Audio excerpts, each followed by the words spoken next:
A while back I talked about Sonic 1 and everything it did right for gaming and everything it did wrong.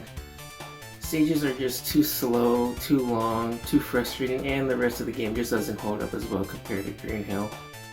So the next year, on November 1992, they released Sonic 2. It was better, faster, good. Everything Sonic 1 wasn't. The cover, though, it just gets a meh.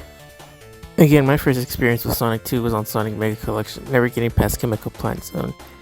Again, that dang water. I always had my cousin help me on this part, but even then, dang it. So Sonic 2 came out Tuesday, Genesis, yeah. Sonic 2 is pretty similar to Sonic 1 in that it has the same Sega chant, same logo, and same title screen music, but with little chimes in the beginning. I guess a little consistency is good, but they could have at least remixed it. Oh, and the new blood, Tails, or miles per hour. I guess he's fine, he's just a ride along. He has 2 tails and can fly though, which is pretty weird once you think about it. But if you have that person you hate, you can toss them a second controller and they could control Tails. Control him. What's the point of having Tails tag along? You just leave him most of the time and he just has to fly back in. And speaking of a second player, there's some split screen play and what is this aspect ratio? It's fun enough. You play through some stages from the game and race to the finish and can play the bonus stage. The gameplay? Well, it's 2D Sonic. Go through the stage and make it to the end and fight Robotnik. There's only 2 acts this time instead of 3, which keeps things moving along and you can actually get through them at a decent pace. Well, the power-ups are the same and the game introduces the spin dash. You just hold down and mash. This game is a major improvement over the first one and fixed a lot of the first game's problems. Even the special stages are a little better. They're in 3D this time and you can access them if you have 50 rings when passing a checkpoint instead of a stage, which means you can get all Chaos Emeralds before even completing the first stage.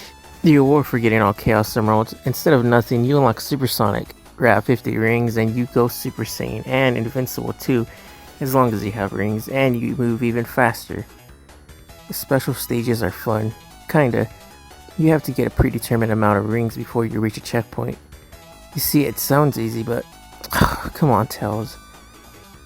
Tails can grab all the rings too, and if he's being controlled by the AI, he's gonna get hit by the bombs. These bombs can be so cheap though. They can be anywhere, in a circle, the sides, in front of you, a corner. This really just comes down to a memory game, and it's fine for the time, not really now, but can still be fun in 2-player mode. The stages are fun. Emerald Hill Zone is vivid, vibrant, fun, and a great evolution of Green Hill Zone. Just like Green Hill, there's multiple paths. It's not too long. I really like playing through the stage. The second stage, Chemical Plant Zone, was a nightmare as a child, but now it's still pretty fun and kinda easy. Basically everything Marble Zone wasn't. A great follow-up to Emerald Hill Zone. It doesn't slow you down, it's still pretty fun. And this dang water. Why would they make that part rotate on you when you're near the end? And why does this game make you slow down at this part? Come on, Sonic 2, we were on a great streak. A good stage, more difficult than the first one, but not by a lot.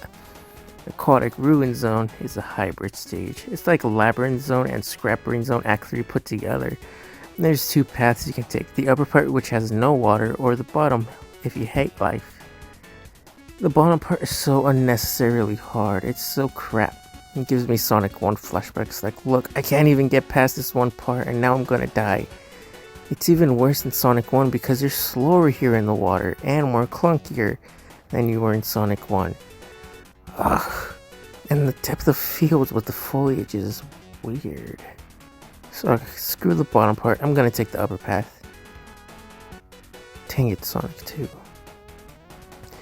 Casino Night Zone, and boy oh boy was this my favorite stage in the 2-player mode. And now it's still kinda of a fun level, and you can even grind lives here with the slot machines. It's fairly easy to get to 100 rings in this stage.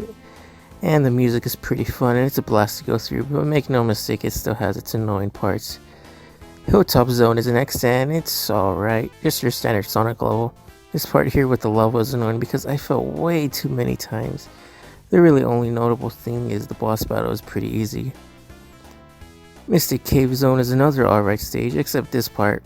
I died to this so many times. It pulls a Sonic 1 on us. You have to slow down a good portion before it, and if you're going fast, well, joke's on you. Oil Ocean is not that good. It's kinda annoying and confusing. I don't like the aesthetic of it. It looks weird and just makes me thirsty for orange soda. And oh, I got lost here and still found my way around to the end. And I barely beat Eggman. Metropolis Zone is next and... ugh. Sega, I think you got Sonic 1 and Sonic 2. What happened here? We were doing good to decent, and then you throw a Sonic 1 at us. You can't go fast because of these screws and tight platforming, and there's unfair enemy and spike placement. It's just not fun. It's too much like Sonic 1 for its own good. 3 acts. What's so special about this stage that it needs 3 acts? Sure, it's the last one before Sky Chase and Wing Fortress, but really? And don't get me started on these stars. They're put in the precise locations to screw you over, and when you're on the screw, you're screwed. And this part here is the most annoying. You have to go up, and the platform you need to go to is on the opposite direction that you're facing, which means you need to stop, which means taking a hit because these star things are here. Ugh. And these screw things really slow down gameplay. I know I'm kinda close to the end, but I just can't be bothered anymore to continue and complete the rest of it. Yeah, Sky Chase, didn't do it. Wing Fortress, beat it on Sonic Mania. It was a pain to complete. It took me 7 to 8 minutes. Can't imagine it'll be any easier here. Death Egg Zone boss, yeah, you beat Eggman, the game ends. At least the credit song is peaceful. So that's Sonic 2, and it's a pretty fun game despite complaining near the end for the most part.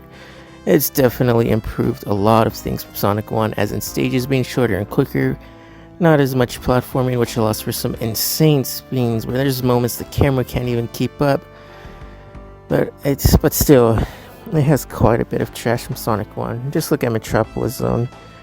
But it's still a fun play, but not perfect by any means. And I didn't talk about Sonic's 1 soundtrack, but do I really need to?